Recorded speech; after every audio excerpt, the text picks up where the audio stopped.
Bismillahirrahmanirrahim. Assalamualaikum warahmatullahi wabarakatuh. Baik, selamat pagi anak-anak, murid-muridku yang saya cintai.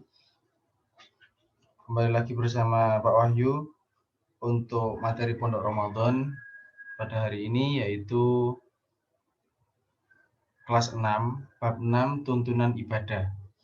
Jadi buat kalian yang sudah punya LKS dan sedang menonton video ini, silakan dibuka LKS-nya halaman 20. Tapi sebelum kita memulai materi, alangkah baiknya kita berdoa dulu supaya nanti diberi pemahaman ilmunya. Doa sama-sama. A'udzu billahi minasy syaithanir rajim. Bismillahirrahmanirrahim. Alhamdulillahi rabbil alamin. Ar-Rahmanir Rahim. Maliki yaumiddin. Iyyaka na'budu wa iyyaka nasta'in. Ihdinas siratal mustaqim. Siratal ladzina an'amta 'alaihim ghairil maghdubi 'alaihim waladdallin. Rabbighfirli wa liwalidayya amin. Bismillahirrahmanirrahim. Raditu billahi rabba wa bil islami dina wa bi Muhammadin nabiyyan wa rasula. Rabbi zidni ilma warzuqni fahma birahmatika ya arhamar rahimin. Amin ya rabbal alamin. Baik, langsung saja kita ke materi bab 6, tuntunan ibadah. Di situ ada sholat Aid. Sholat Aid di sini dibagi menjadi dua, yaitu sholat Idul Fitri dan Idul Adha. Sholat Idul Fitri adalah sholat yang dilaksanakan ketika setelah kita melampaui puasa Ramadan, yaitu pada 1 Syawal. Insya Allah besok kita akan melaksanakannya di hari, kalau nggak salah kurang 1 minggu lagi insya Allah. Nah, di situ ada cara-caranya. Kesunahan di hari raya di halaman berikutnya, yaitu yang pertama adalah melantunkan takbir. Sudah kalian bisa baca sendiri itu pengertiannya. Yang kedua adalah mandi sunnah untuk melaksanakan sholat Aid. Niatnya juga ada di situ. Nawaitul ghusla liyaumi Idul Fitri atau Idul Adha sunnatan lillahi ta'ala.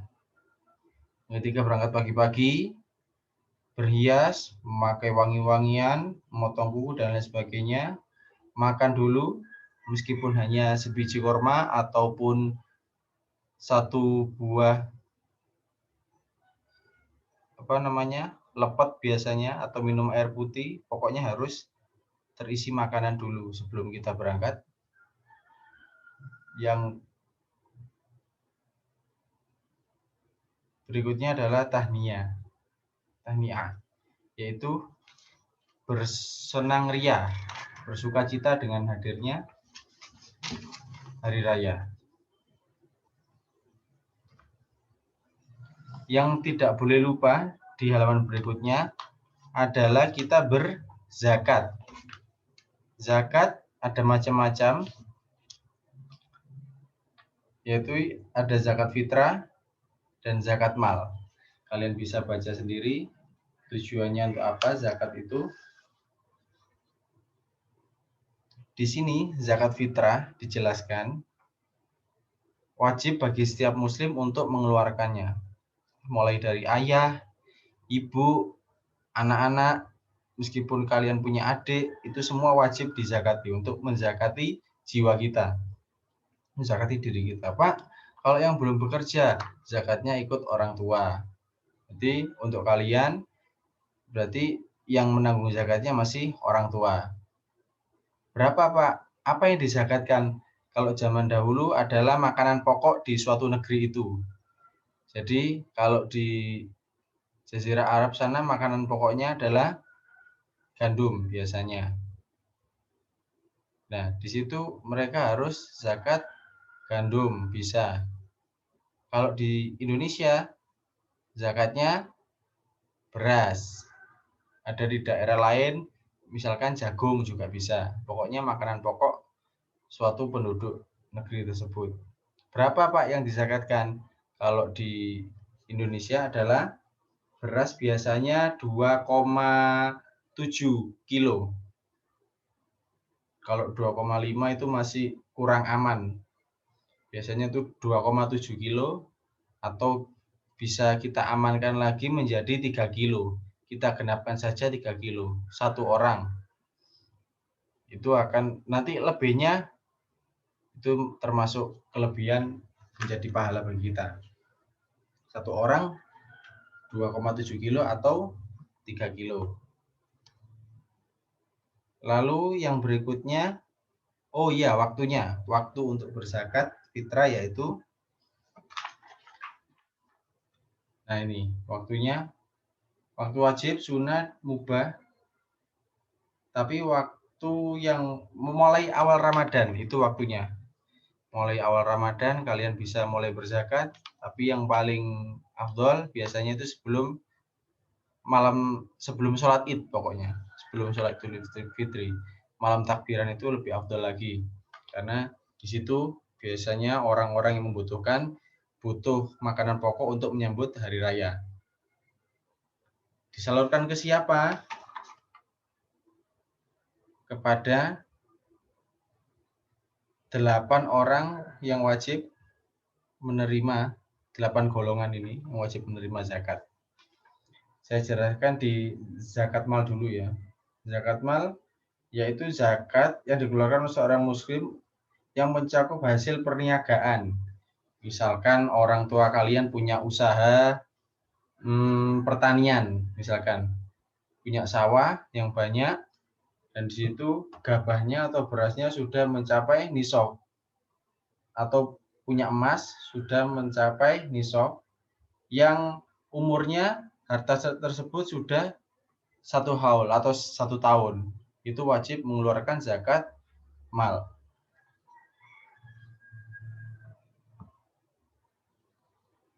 Syarat-syaratnya yaitu yang pertama harus beragama Islam, yang kedua berakal atau tidak gila, yang ketiga balik, yang keempat memiliki harta yang mencapai nisab yang saya jelaskan tadi. 8 golongan siapa saja yang wajib menerima zakat yaitu fakir, miskin. Fakir sama miskin ini tidak sama ya. Jika miskin ini orang yang masih punya pekerjaan tapi tidak cukup untuk menghidupi diri dan keluarganya. Jika fakir ini lebih parah lagi.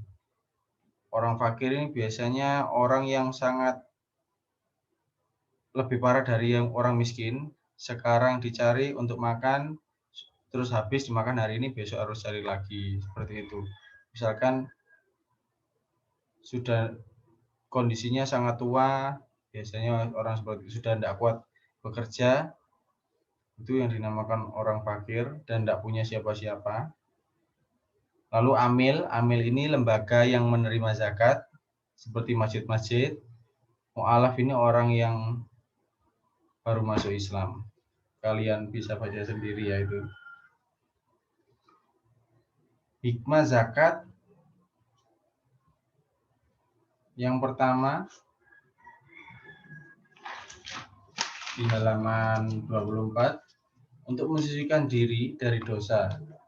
Itu ada mengurangi kesenjangan sosial, menghilangkan sifat kikir dan lain sebagainya. Kalian bisa baca sendiri sampai terakhir yang F itu. Selanjutnya lembar kerja yang halaman 24 itu kalian isi ya dengan materi yang sudah saya sampaikan tadi. Di LKS juga sudah ada. Kalian isi, kalau sudah selesai kalian capture, kalian foto, kalian kirim ke grup. Jangan lupa diberi nama. Baik, terima kasih. Mungkin hanya itu yang bisa Pak Wahyu sampaikan. Kurang lebihnya Pak Wahyu mohon maaf. Kita tutup dengan doa penutup majelis. Bismillahirrahmanirrahim. Subhanakallahumma wa bihamdika asyhadu an la ilaha illa anta astaghfiruka wa atubu ilaik. Assalamualaikum warahmatullahi wabarakatuh.